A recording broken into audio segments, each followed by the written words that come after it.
सुबह के ठीक 5 बजे थे और मुंबई की सड़कों पर हल्की बारिश के साथ अंधेरा पसरा हुआ था। ठंडी हवाएं चल रही थी और पूरी सड़क पर सन्नाटा फैला हुआ था। विक्रम अपने थके हुए कदमों से घर की तरफ बढ़ रहा था। उसके कपड़े पूरी तरह भीगे हुए थे और शरीर से मछलियों की तेज गंध उठ रही थी, क्योंकि वह पूरी रात मछली बाजार में मजदूरी करके लौटा था। जैसे ही उसने दरवाजा खोला, एक गीला तौलिया उसके चेहरे पर आकर गिरा। सामने उसकी पत्नी प्रिया खड़ी थी, जिसकी आंखों में नफरत साफ दिखाई दे रही थी। उसने अपनी नाक पर रुमाल रखते हुए गुस्से में कहा कि वह इतनी बदबू लेकर घर में घुसने की हिम्मत कैसे कर सकता है। विक्रम चुपचाप सिर झुकाकर खड़ा रहा, क्योंकि यह उसके लिए कोई नई बात नहीं थी। तभी उसकी सास कल्याणी बाहर आई और बिना कुछ पूछे उसके हाथ से पैसों का थैला छीन लिया। वह नोट गिनते हुए बोली, ये आज कम पैसे क्यों लाया है, जबकि घर का खर्च लगातार बढ़ रहा था। उसी समय प्रिया का छोटा भाई रोहित भी बाहर आया और नए मोबाइल के लिए पैसे मांगने लगा। विक्रम ने अपनी जेब में रखे आखिरी पैसे भी निकालकर उसके हाथ में दे दिए। रोहित ने पैसे गिनते हुए उसे घटिया इंसान कहा और वहां से चला गया। सबके जाने के बाद विक्रम रसोई में गया, जहां उसके लिए सिर्फ ठंडे चावल और जली हुई दाल बची थी। उसने वही खाना खाया और बरामदे में रखी पुरानी चारपाई पर लेट गया। उसकी आंखों से आंसू बहने लगे, क्योंकि उसे अपने पिछले 10 साल याद आ गए। 10 साल पहले प्रिया का परिवार भारी कर्ज में डूबा हुआ था।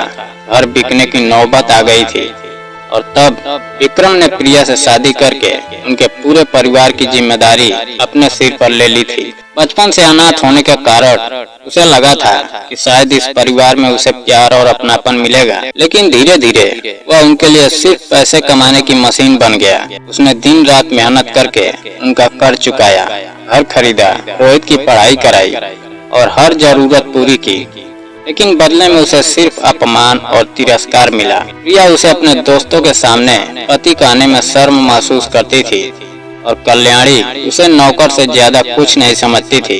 अगले दिन भी विक्रम घर के सारे काम करके बाजार चला गया। वह हर दिन इस उम्मीद में जीता था कि शायद कभी उसकी पत्नी उसे प्यार से 2 शब्द बोल दे, लेकिन उसकी यह उम्मीद हर दिन टूट जाती थी। उसी दिन शाम को उसे एक बड़ा ऑर्डर मिला और वह भारी बारिश में माल पहुंचाने निकला।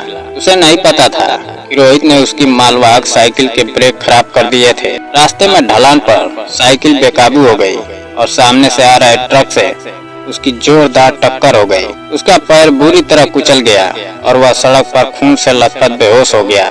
राहगीरों ने उसे अस्पताल पहुंचाया और घर वालों को खबर दी। अस्पताल में डॉक्टर ने बताया कि तुरंत ऑपरेशन करना होगा, वरना पैर काटना पड़ सकता है। यह सुनते ही कल्याणी ने फैसला कर लिया कि अब विक्रम उनके किसी काम का नहीं रहा। उसने प्रिया को समझाया कि अगर विक्रम अपाहिज हो गया तो पूरी जिंदगी बोझ बन जाएगा। प्रिया भी अपनी माँ की बातों में आ गई और तीनों ने इलाज कराने से मना कर दिया। आधी रात को वे विक्रम को अस्पताल से उठाकर घर लाए और कीचड़ भरी सड़क पर फेंक दिया। रोहित ने उसका सामान भी उसके ऊपर फेंक दिया और दरवाजा बंद कर दिया। बारिश में भीगा विक्रम दर्द से तड़पता रहा। उसे समझ आ गया कि जिन लोगों के लिए उसने अपनी जिंदगी बर्बाद कर दी, उन्होंने उस कचरे की तरह सड़क पर फेंक दिया। वह किसी तरह रेंगते हुए मदद ढूंढने की कोशिश करने लगा, लेकिन बेहोश हो गया। तभी वहां से मशहूर वकील आदित्य की कार गुजरी। आदित्य ने विक्रम को पहचान लिया, क्योंकि कई साल पहले कठिन समय में विक्रम ने उनकी मदद की थी। आदित्य उसे तुरंत बड़े अस्पताल ले गए और उसका इलाज करवाया।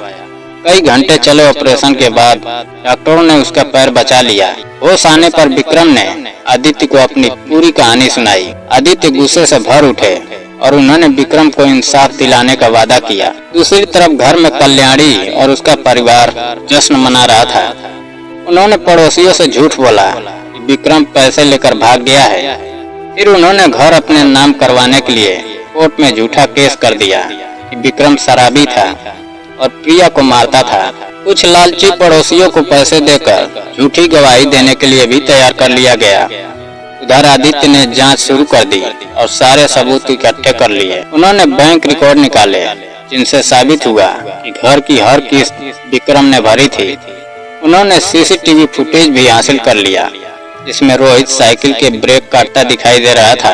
कोर्ट का दिन आया और प्रिया ने रो रो कर विक्रम पर झूठे आरोप लगाए। झूठे गवाहों ने भी उसका साथ दिया। जज फैसला सुनाने ही वाले थे, तभी कोर्ट का दरवाजा खुला और आदित्य व्हील चेयर पर बैठे विक्रम को लेकर अंदर आए।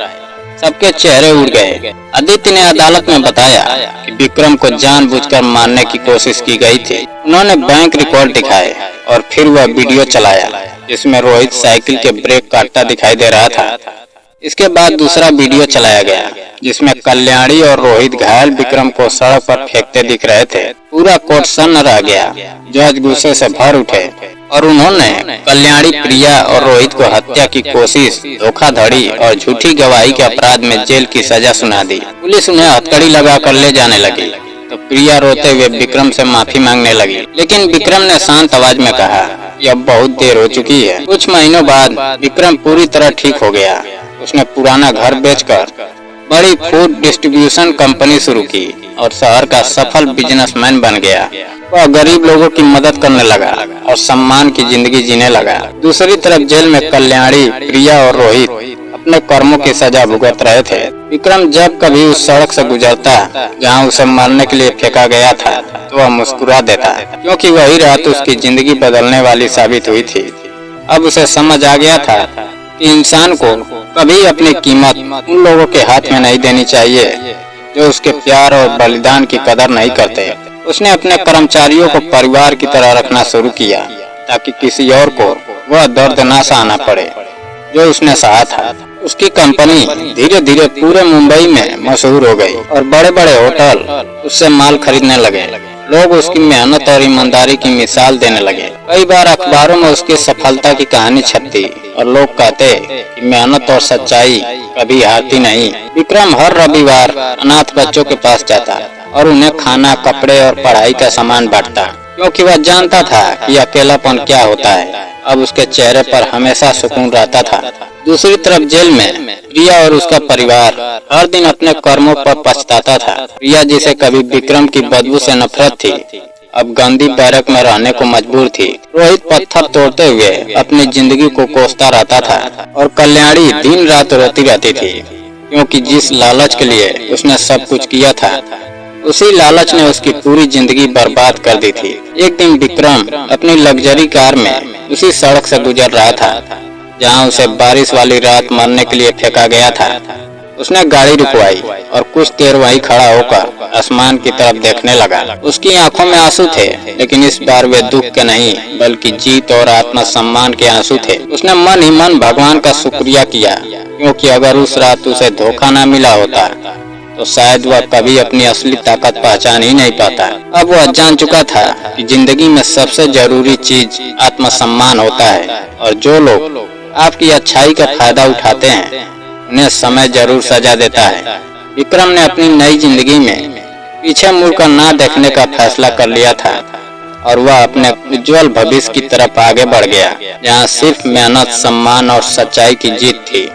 दोस्तों, अगर कहानी पसंद आई हो वीडियो को लाइक और चैनल को सब्सक्राइब करना ना भूलें। जय हिंद।